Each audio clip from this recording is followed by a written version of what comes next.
白いクランチできてる。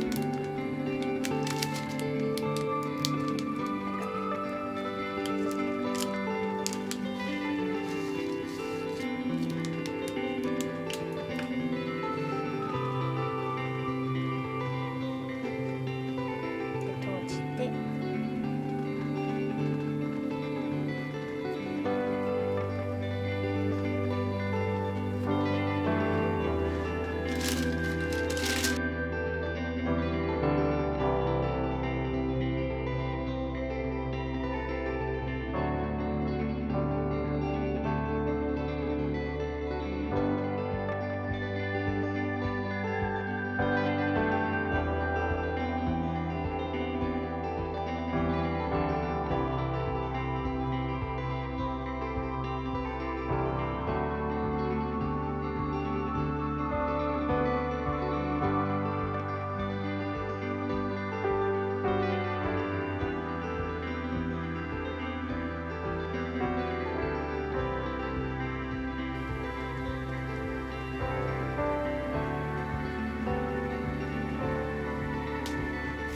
180度でだいたい13分から様子見ながら15分ぐらいで焼けていきたいと思います。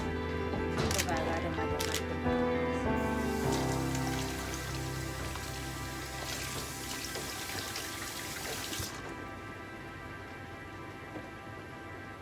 180度にオーブンが上がったので、これで13分から15分ぐらい様子見ながら、焼いていってみたいと思います。80ですね。今から入れます。はい、今入れました。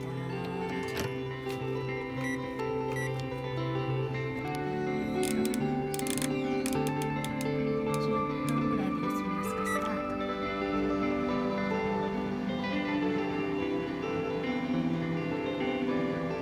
13分